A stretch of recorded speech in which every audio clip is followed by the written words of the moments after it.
Buenas noches, mis hermanos, que Dios les bendiga a todos y cada uno de ustedes. Vamos a comenzar nuestro tiempo en esa noche viniendo delante del Señor en oración, como hacemos cada domingo, pidiéndole su dirección, ya que sin ella todo lo que nosotros hiciéramos sería en vano. Vamos a orar. Padre amado que estás en el cielo, mi Dios, venimos nuevamente ante tu presencia, agradecidos, Señor, por ese tiempo de alabanza y adoración que podemos tener, Señor. Gracias porque podemos hacerlo libremente en nuestra nación, pero también te damos las gracias, Señor, por habernos permitido venir aquí a la exposición de tu palabra. Padre, como siempre, nuestra oración, y la reiteramos nuevamente esta noche, pedimos que tú nos hables a nuestros corazones, que tu palabra, Señor, pueda ser viva a nosotros, pueda confrontarnos. Padre, queremos pedir que tu Santo Espíritu nos guíe en esta noche, nos hable a nuestros corazones, Señor. Confróntanos, Señor, sobre este tema. Y evidencia también, Señor, cualquier pecado o actitud pecaminosa que nosotros podamos tener. Gracias, Señor, por cada uno de mis hermanos también que están aquí. Bendícelo, bendíceme a mí, Señor, de manera que yo también pueda ser objeto de las verdades, Señor, de este pasaje y pueda aplicarlo en mi vida. Gracias te damos, Señor, en el santo nombre de Jesús. Amén y amén. Pueden sentarse. Recientemente yo estuve participando de un pequeño taller, por así decirlo, con un grupo de personas, y era un taller acerca de consejería, o sea, de cómo ser un confidente, un consejero en un campamento. Y la persona que estaba impartiendo ese taller dijo una cosa que era muy interesante, y esa persona decía que el cristiano tenía que periódicamente hacerse una introspección en su vida espiritual. Y él decía de que nosotros, nuestra cultura, especialmente los latinos, no sacamos tiempo de nuestro día para pausar, examinar nuestro día, examinar nuestra vida, ver cómo nosotros estamos andando en nuestro diario vivir. Esa es una costumbre de los israelitas, del pueblo judío. Desde pequeños se les ha enseñado que tienen que estar constantemente evaluando y examinando su propio caminar. Y es algo verídico y muy cierto, y nosotros vemos eso también en las Sagradas Escrituras, cuando dice, por ejemplo, en Santiago capítulo 1, versículo 23, que dice que nosotros tenemos que ser como aquel que viene delante del espejo y se mira, y ese espejo es haciendo referencia a la palabra de Dios. En otra palabra, nosotros tenemos que venir constantemente delante de la palabra del Señor, mirarnos a nosotros mismos en luz de la palabra y poder examinar cómo anda nuestra vida espiritual. Y eso es lo que nosotros vamos a hacer en esta noche, con un pasaje en específico. En Santiago capítulo 4, versículo 4, Dios llama por medio del apóstol Santiago a una serie de hermanos, y lo llama por un nombre muy específico, y ese es almas adúlteras. Ahora, a simple vista, eso puede ser como que una reprensión. Pero ese término, almas adúlteras, tiene un gran peso, y más para esa audiencia, porque era una audiencia judía. Y uno tiene que preguntarse, ¿qué fue lo que hicieron estos hermanos para merecer este sobrenombre? ¿Qué fue lo que hicieron ellos para que el Señor le llame a ellos y le denomine almas adúlteras? Y eso es lo que nosotros vamos a hacer en esta noche. Vamos a hacer una examinación de este contexto, de lo que está pasando, de algunas evidencias que nos da aquí mismo el apóstol Santiago de lo que es un alma adúltera. Nosotros vamos a hacer, por así decirlo, una autopsia de lo que es un corazón adúltero. Aunque esa persona no está muerta, no cabe, o sea, vale la pena mencionar de que el procedimiento que vamos a hacer va a ser similar al de una autopsia. De hecho, el título del mensaje de esa noche es ese mismo: autopsia de un corazón adúltero. Así que si pueden ir conmigo, por favor, vayan a Santiago capítulo 4 y vamos a comenzar leyendo desde el versículo 1. La epístola de Santiago capítulo 4, versículo 1.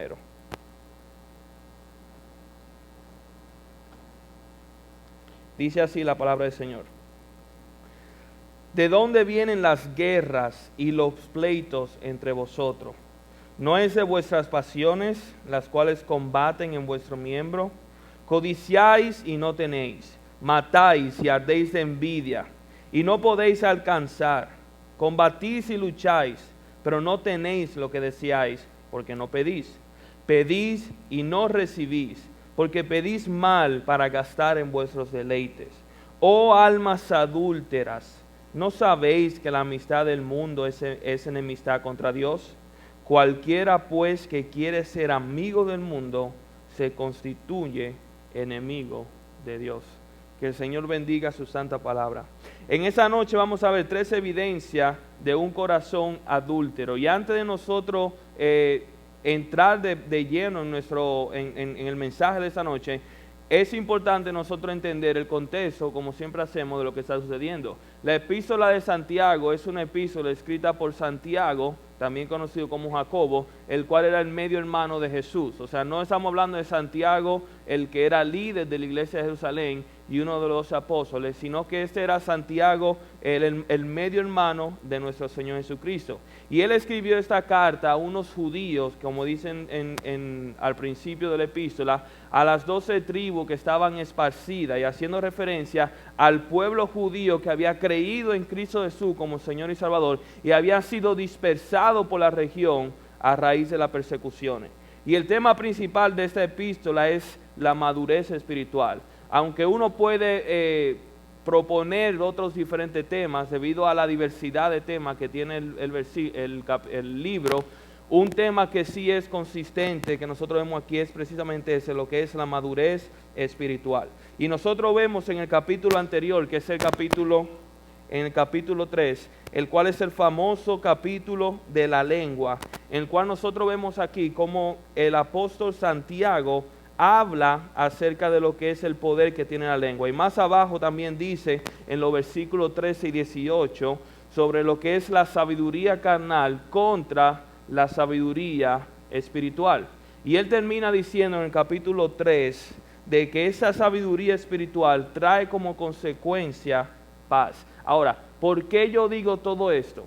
Porque es importante nosotros entender qué es lo que el apóstol Santiago está haciendo antes de llegar a este capítulo. Y si nosotros venimos estudiando, nosotros podemos ver como que el apóstol Santiago prepara el terreno, como que acomoda la sala, prepara la habitación para que todo esté en su lugar en el momento que él venga a traer este tema del capítulo 4.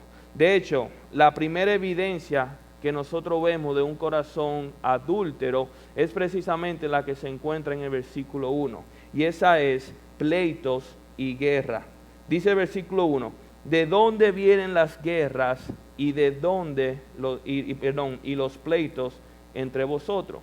Y a simple vista uno pudiera decir que lo que está diciendo aquí el apóstol Santiago contrasta directamente con lo que él dice en los versículos anteriores. En el versículo 17, como habíamos dicho, el apóstol Santiago está diciendo en qué consiste la sabiduría de lo alto, en qué consiste la sabiduría espiritual o la sabiduría que es conforme a Dios. Y menciona cosas en el versículo como que es una sabiduría pacífica, es una sabiduría amable, es una sabiduría benigna, llena de misericordia.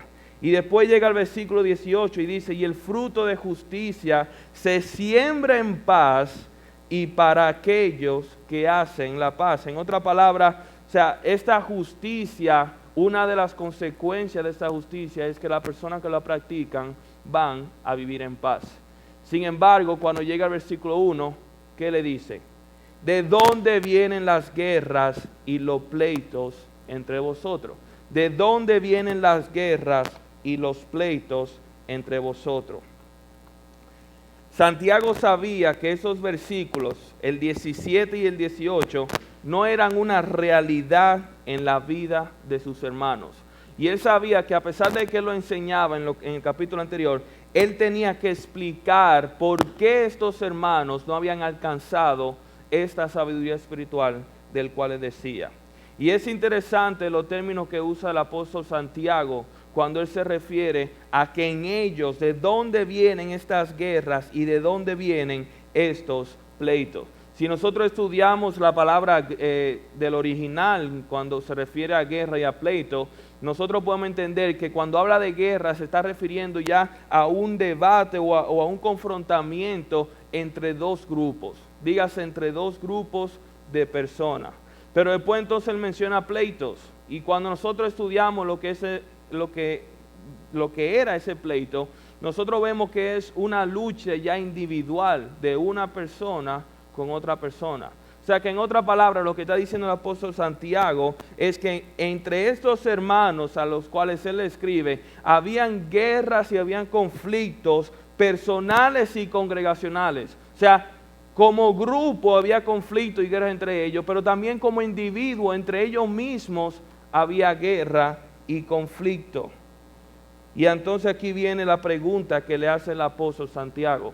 ¿De dónde pues vienen esa guerra y estos pleitos? Y es interesante esa pregunta, porque si bien el apóstol Santiago le escribe a sus hermanos en Cristo, y esta epístola está dirigida a creyentes, lo que él está diciendo con esa pregunta es, ¿de dónde viene ese comportamiento? Porque la naturaleza que ustedes tienen, la naturaleza que ustedes han recibido de parte de Dios, no es la que se ve evidenciada en su comportamiento.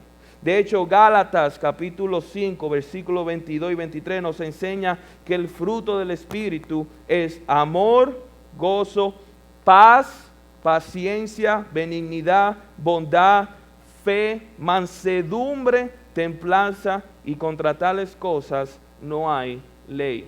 O sea que el comportamiento de ellos se oponía directamente a lo que es el fruto del Espíritu Santo. Pero nuevamente nosotros también vemos que se opone al mandato de nuestro Señor Jesucristo en Juan capítulo 17, versículo 21, cuando Él dice que seamos uno, así como el Hijo y el Padre son uno, de manera que cuando las personas nos vieran, pudieran alabar y creer en Cristo.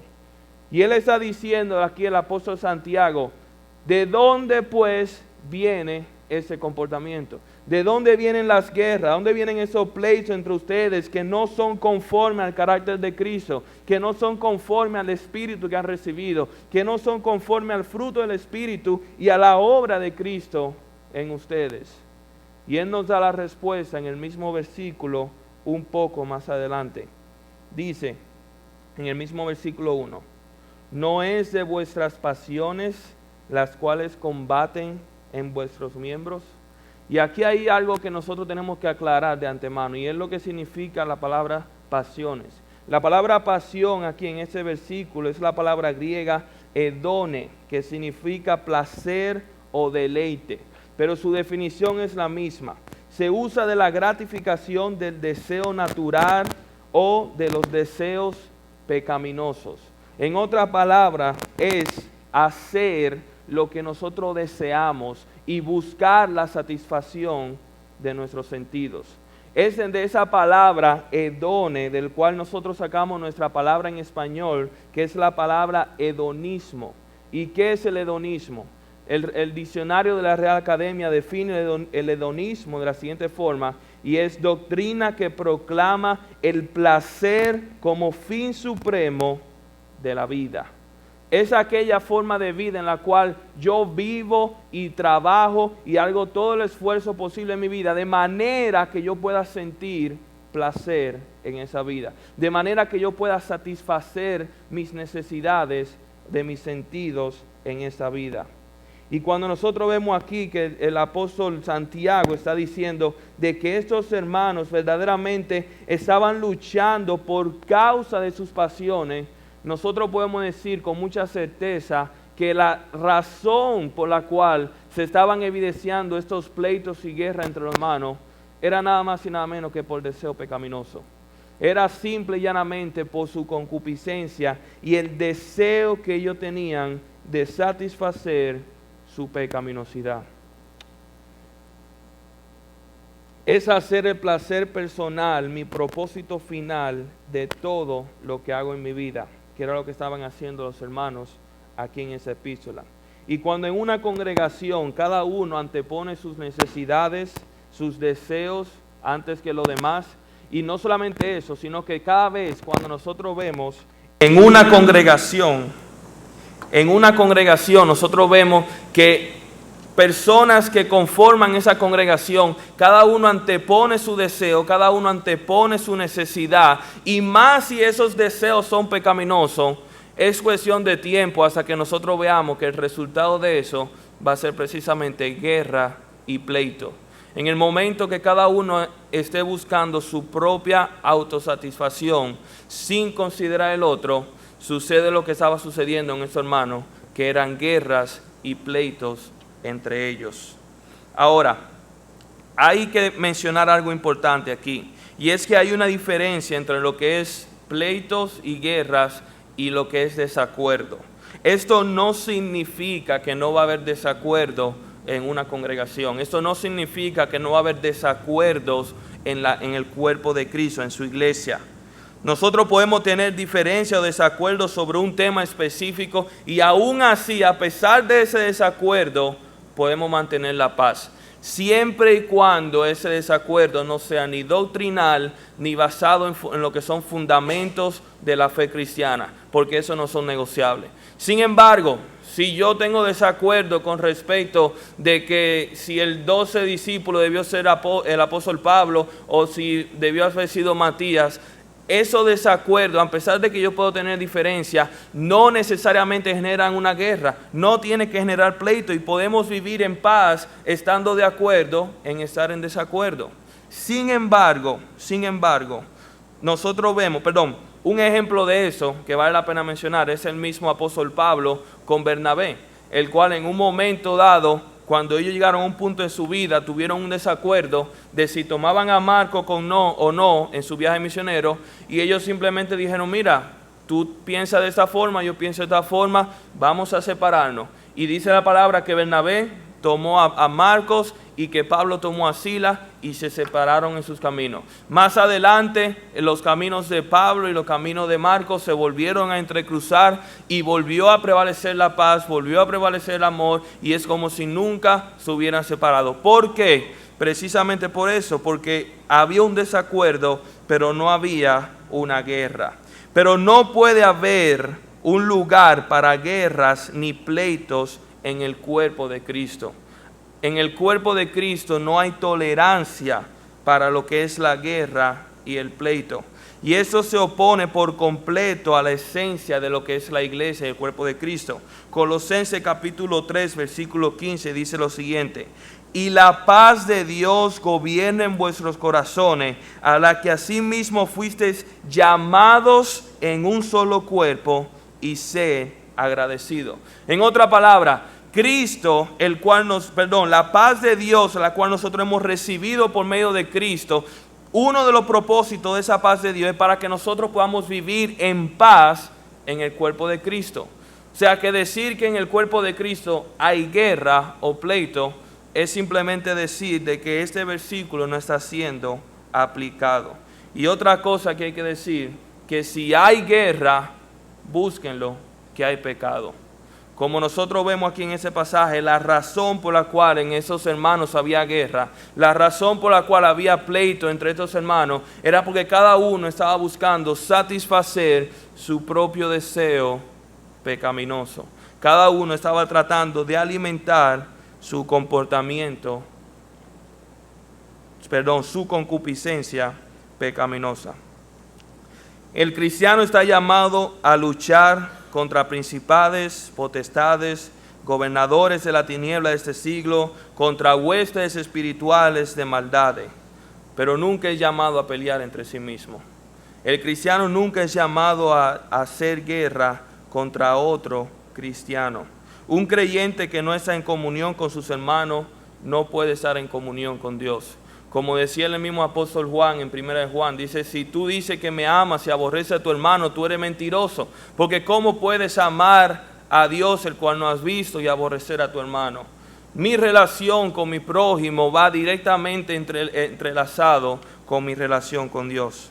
Y si nosotros somos honestos, cada uno con nosotros mismos, y venimos delante de la palabra de Dios como aquel espejo que nosotros mencionábamos, y venimos delante de ella y nos examinamos y ponemos a prueba ese pleito o esa guerra que nosotros pudiéramos tener con algún hermano de nuestra iglesia o cualquier hermano que se hace llamar cristiano en cualquier otro sitio, si somos honestos y sinceros conmigo, podemos darnos cuenta de que la causa de ese pecado, la causa de esa guerra es precisamente un pecado en nuestra vida. Es precisamente nuestro hedonismo, la causa de esto, y no mi hermano, como muchas veces nosotros solemos pensar.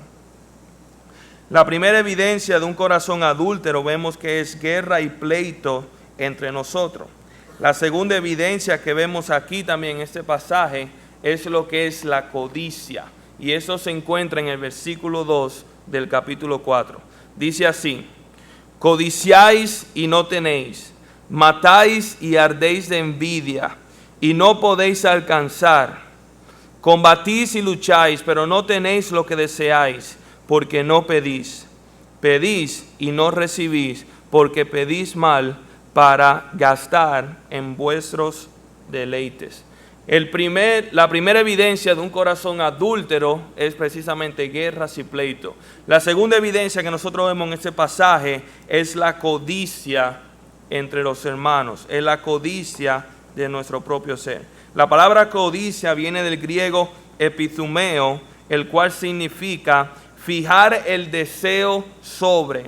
Y es una composición de dos palabras. La palabra epi significa sobre y es en sentido intenso, o sea, la connotación que tiene en el idioma es una connotación de intensidad. Y la palabra thumos es pasión. O sea que nosotros podemos decir que en otra palabra es un intenso deseo sobre algo, el cual nos lleva a actuar. La codicia es tener un intenso deseo sobre algo que nos puede llevar a perder el control. Y eso es lo que estaba sucediendo con esos pasajes. ¿Cuál es este origen de esa codicia? Bueno, igual que en el versículo 1, esta codicia es originada precisamente por nuestro deseo pecaminoso, precisamente por nuestras pasiones, por nuestra concupiscencia, por nuestro hedonismo, es que esa codicia está evidenciada. Nuestro intenso deseo de satisfacer nuestros placeres pecaminosos.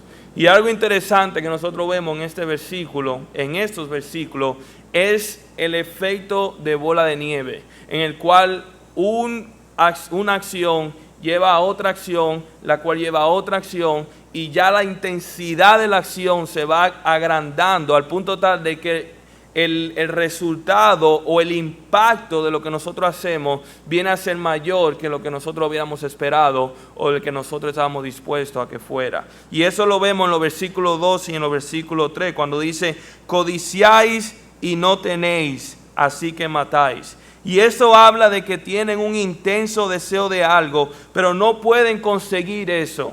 Tienen un intenso deseo sobre algo en específico, pero no lo pueden conseguir. Así que matan para conseguirlo.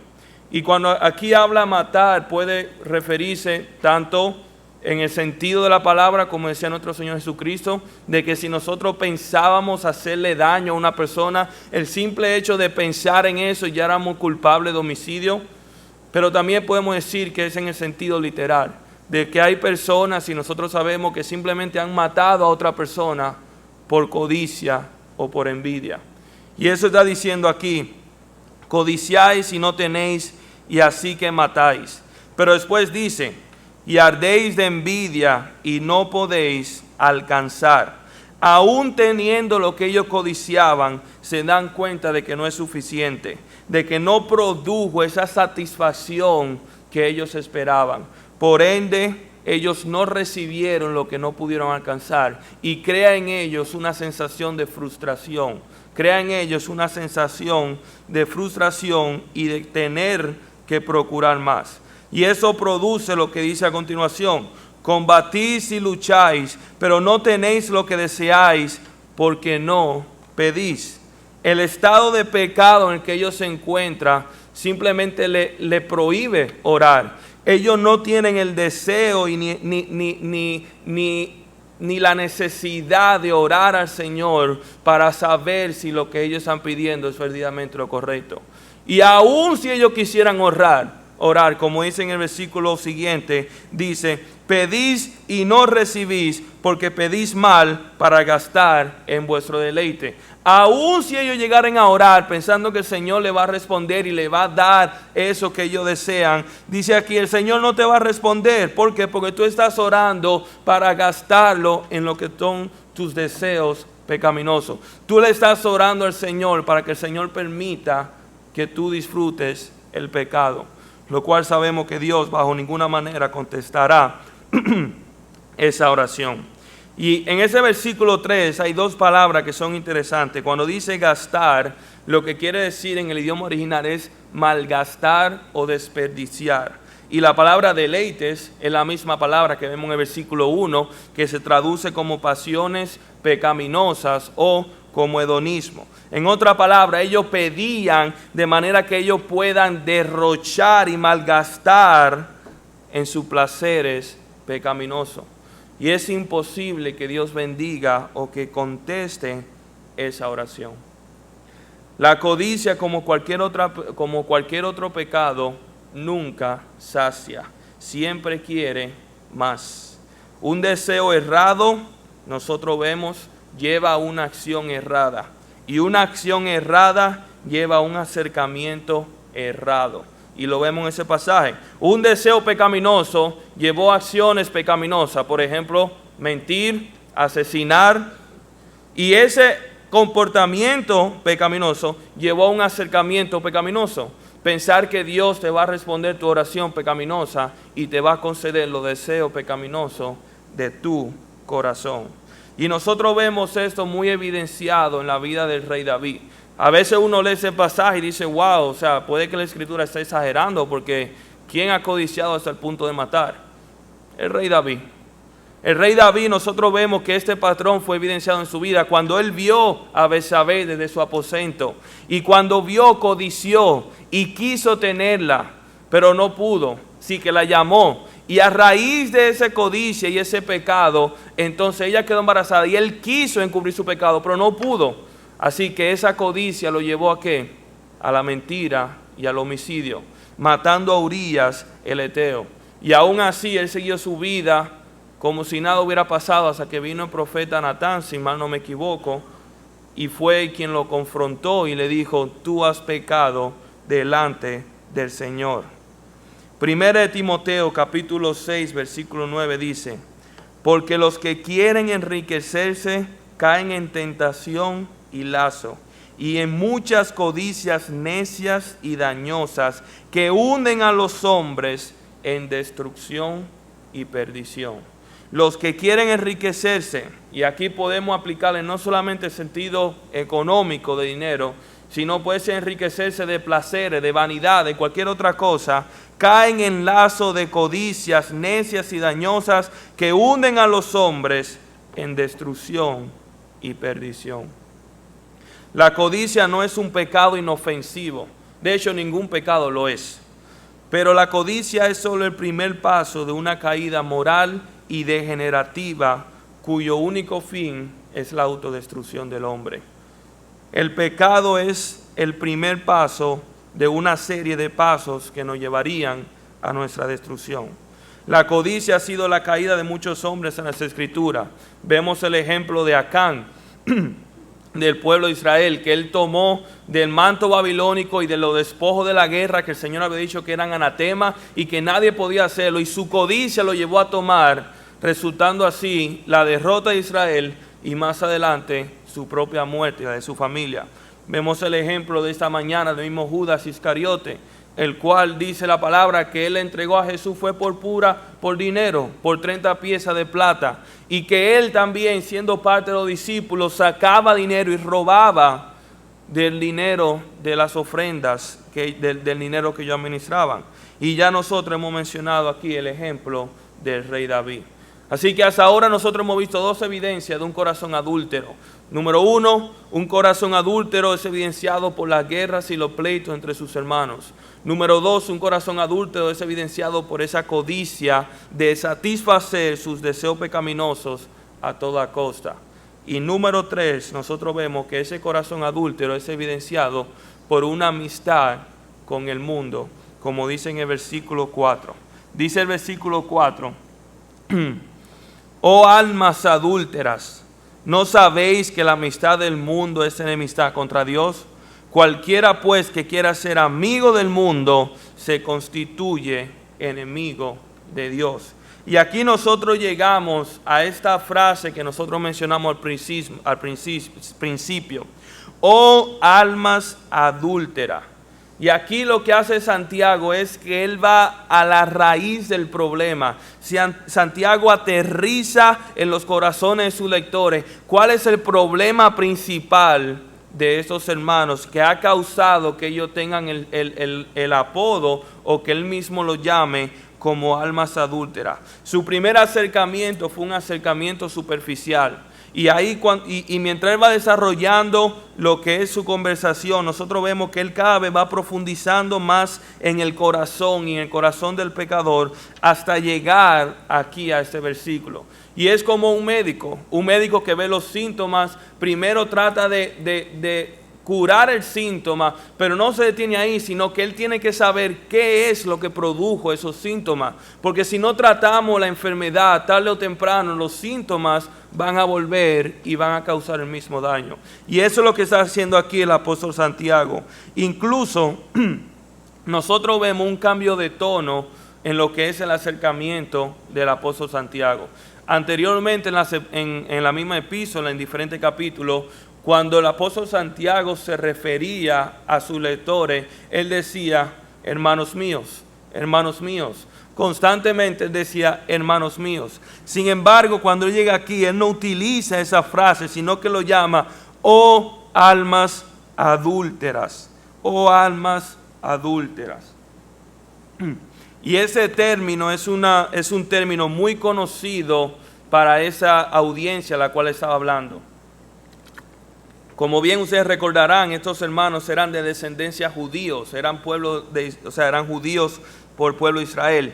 Y aquí nosotros vemos cómo el pueblo de Israel en numerosas ocasiones en el Antiguo Testamento el Señor le había llamado por ese mismo nombre, oh pueblo adúltero. No vamos a enumerar o decir los pasajes, pero pasajes como Isaías 57:3, Oseas capítulo 3 versículo 1, Jeremías 9 capítulo 2 son pasajes que corroboran este nombre en el pueblo de Israel. Pero también vemos que el mismo Señor Jesús, cuando estuvo aquí en la tierra, llamó al pueblo de Israel, oh generación mala y adúltera, constantemente. O sea que este término, almas adúlteras, era un término en el cual ellos mismos estaban familiarizados y ellos sabían lo que significaba esto precisamente. Y aquí nosotros vemos cómo Santiago le hace una pregunta retórica, por así decirlo. Primero él comienza diciendo, oh almas adúlteras. Y eso del adulterio lo que significa es una relación ilegítima con la esposa de otra persona. Todos nosotros sabemos lo que significa adulterio. Pero el adulterio no está limitado solamente a una relación sexual. También podemos cometer adulterio cuando nos involucramos en una relación emocional con otra persona que no es mi esposa. Y estos creyentes se habían sostenido relaciones ilegítimas. Ellos habían adulterado precisamente con el mundo a pesar de estar casados con Cristo, como nosotros vemos en Efesios 5:25. Y Pablo entonces viene aquí y le hace una pregunta en el versículo 4. La pregunta que Pablo le hace es la siguiente: ¿no sabéis que la amistad del mundo es enemistad contra Dios? Ellos sí sabían la respuesta de esta pregunta y ellos sí sabían lo que Santiago estaba diciendo. Sin embargo, no lo habían puesto en práctica. Ellos no lo habían puesto en práctica. Y la respuesta de Santiago se hace evidente rápidamente y es una respuesta radical, la cual nosotros vemos en el versículo 4. Dice, ¿no sabéis que las amistades del mundo es enemistad contra Dios? Cualquiera pues que quiera ser amigo del mundo se constituye enemigo de Dios.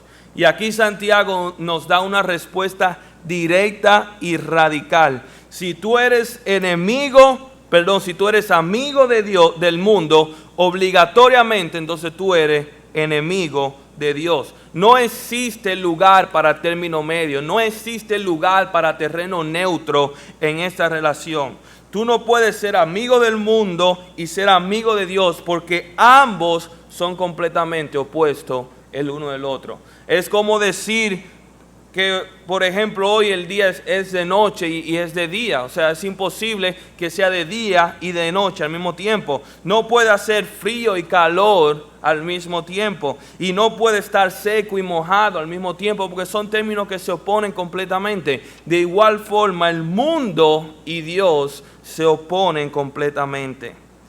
Y el problema de estos hermanos es que ellos se habían adulterado. Ellos se habían entregado a lo que es el mundo y sus placeres. Y pensaban ellos que podían ser amigos del mundo mientras podían mantener una relación también con Dios. A lo cual Santiago le dice que bajo ninguna manera. ¿Cuál es el problema de estos hermanos? El problema principal de esos hermanos es que ellos habían abierto sus corazones al mundo. Ellos habían abierto sus corazones al mundo. De la misma forma que Eva fue engañada y abrió también su corazón a Satanás y al pecado. De la misma forma que Eva en el jardín del Edén, habiendo escuchado la mentira de Satanás, habiendo menospreciado la palabra de Dios, habiendo puesto sus ojos, sus sentidos en aquello que era prohibido, y habiendo sido atraído por la presentación, dígase lo bonito y jugoso del pecado, había probado el pecado y por ende pecó. Y ese era lo mismo que había pasado con estos hermanos, que habían abierto sus corazones precisamente al mundo. Si tan solo ellos hubieran puesto en práctica lo que decía el apóstol Pedro en su epístola, cuando él dice en el versículo 8 del capítulo 5, sed sobrios y velad, porque vuestro adversario el diablo, como león rugiente, anda alrededor buscando a quien devorar. Sed sobrios y velad. Sin embargo, ellos habían bajado la guardia, ellos habían expuesto al mundo, ellos habían visto el mundo, ellos habían probado el mundo, ellos habían menospreciado la palabra de Dios y por ende ellos habían invitado el mundo a sus vidas. Y aquí el apóstol Santiago le llama, oh almas adúlteras, porque habían adulterado su relación con Dios. Se habían ligado en una relación con el mundo al mismo tiempo que ellos estaban en una relación matrimonial, un pacto incondicional con Cristo. Si nosotros vemos este pasaje y lo que hacemos es le damos el retroceso y lo ponemos en marcha atrás, nosotros podemos ver evidenciado una verdad muy interesante, y es la siguiente.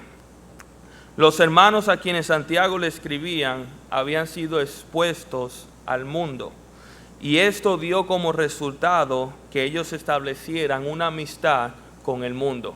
Primero ellos fueron expuestos con el mundo, y esa exposición lo llevó a establecer una amistad, un vínculo con el mundo. Y eso dio como resultado, y a raíz de esta amistad, más y más ellos comenzaron a involucrarse en el pecado del mundo, hasta un punto tal que ellos llegaron a anhelar y codiciar el pecado. Y ese anhelo y esa codicia del pecado trajo como consecuencia guerras y pleitos entre ellos. Y si nosotros vemos esto en retrospectiva, nosotros nos damos cuenta que el problema principal de estos hermanos a quien Santiago le escribe es precisamente eso, que ellos le abrieron su corazón, que ellos se expusieron a lo que es el mundo y a sus placeres. Resultado final, una vida de adulterio espiritual en el cual ellos, siendo cristianos, se habían ligado con el mundo y se habían ligado con Dios. Hermano, no subestimemos nunca el poder destructivo del pecado. Gálatas capítulo 5 versículo 9 dice, un poco de levadura leuda toda la masa. Y es nuestro deber proteger nuestros sentidos del mundo. Como dice 2 Corintios capítulo 11 versículo 3, pero temo que como la serpiente con su astucia engañó a Eva, y nuevamente nosotros vemos a Eva siendo mencionada, porque temo que como la serpiente con su astucia engañó a Eva, vuestros sentidos sean de alguna forma extraviados de la sincera fidelidad a Dios. Eso significa lo que nosotros vemos, lo que nosotros escuchamos, lo que nosotros hablamos, lo que nosotros tocamos, lo que nosotros gustamos, tarde o temprano nos llega a nuestro corazón y produce en nosotros una acción. Nuestro corazón es como una esponja, el cual absorbe todo a lo que nosotros les pongamos, ya sea a la justicia de Dios y su palabra, o ya sea al mundo y su deseo pecaminoso. Nuestro corazón lo va a absorber simplemente como una esponja.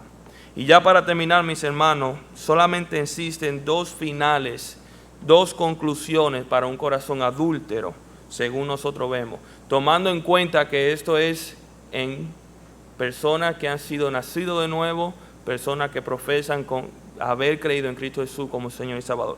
Número 1, el final de ese adulterio puede ser arrepentirse de su pecado y volver a la fidelidad de Dios. Y nosotros vamos a tratar ese tema un poco más en detalle cuando nos toque volver otra vez en 2 semanas, lo cual se trata con los versículos del 6 hasta el versículo 10, que nos enseña de cómo una vez que nos hemos dado cuenta que hemos fallado, una vez que nos hemos dado cuenta de nuestro adulterio espiritual, cómo podemos restablecer y cómo podemos restaurar nuestra relación con el Señor. Esa es una opción que tenemos. La otra opción es simplemente persistir en nuestro pecado y correr el peligro que el Señor nos saque de esta tierra. Si verdaderamente somos sus hijos, si verdaderamente hemos sido nacidos de nuevo, el Señor no va a permitir que nosotros andemos en desobediencia por nuestra vida. Puede que por un tiempo, por un periodo de tiempo, pero como la parábola de hijo prójimo, siempre el hijo pródigo vuelve con su padre. Y si no vuelve, pues entonces el padre lo hace venir. ¿Cómo? Sacando de esa tierra. Pero hay otra tercera opción. Si nosotros no nos arrepentimos de nuestro pecado, si nosotros no sentimos esa confrontación y ese remordimiento, y si nosotros no hemos sido llevados a esta tierra y toda nuestra vida sigue siendo color de rosa como si nada nunca hubiera pasado, pues entonces eso es una evidencia de que nuestro corazón nunca le perteneció al Señor. Si nosotros hacemos precisamente lo que dice este pasaje, sin sentir el llamado del Espíritu Santo, sin sentir, como dice en el versículo 5, que pensáis que la Escritura dice en vano, que el Espíritu que Él ha hecho morar en nosotros nos anhela celosamente. Y si nosotros no sentimos ese anhelo del Espíritu Santo, si nosotros no sentimos que el Señor nos está llamando de vuelta, es porque nunca estuvimos con el Señor en primer lugar. Y entonces lo que procede en ese caso es simplemente venir arrepentido delante de nuestro Señor, confesar nuestro pecado y poner nuestra fe salvadora en Cristo Jesús como Señor y Salvador personal. Hermano, 3 evidencias de un corazón adúltero. Número 1, guerras y pleitos en el cuerpo de Cristo. Número 2, codicia de deseo pecaminoso. Y número 3, una amistad con el mundo. Como bien dijimos, la próxima ocasión vamos a terminar el pasaje hasta el versículo 10 para ver entonces cuál es el antídoto, cuál es el remedio para un corazón adúltero. Amén. Vamos a orar.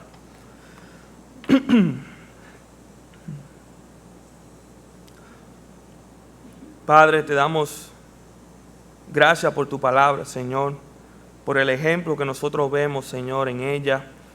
Ejemplos, Señor, que nos confrontan y llaman nuestra atención de manera que nosotros no sigamos el mismo camino. Padre, tú sabes cuántas veces yo he sido, como dice este pasaje, adúltero, Señor, en el cual me he entrelazado con el mundo, siguiendo sus deseos, Señor, siguiendo sus pasiones. Gracias, Señor, porque cada vez tú me has traído de vuelta, pero Padre, ayúdanos que ese no sea el caso, que nunca tengamos que descender por ese camino nuevamente, Señor. Ayúdanos a hacer, como dice Pedro, Señor, estar alerta y velad, Señor, para estar firme en ti. Padre, tú más que todo sabes que es una tarea imposible para nosotros, y es por esto que también apelamos a tu Santo Espíritu, que nos dé fortaleza, Señor, que nos capacite, que permita, Señor, que eso que hemos aprendido en esta noche podamos aplicarlo en nuestra vida, Señor, y nos dé también la fortaleza para llevarlo a cabo, Señor. Padre, si algo está en nosotros que no ha sido confesado, si algún pecado esté delante de ti, Señor, evidéncialo también, Padre, para que podamos venir, traerlo ante ti, Señor, en actitud de en actitud de perdón, en actitud de convicción, Señor, de manera que tú puedas otorgarnos el perdón que solamente fue posible por medio de tu Hijo Jesucristo. Padre, te damos gracias por esta noche y por los hermanos que están aquí. Bendícelos, Señor, y cuídalos. En el santo nombre de tu Jesús. Amén. Que el Señor les bendiga.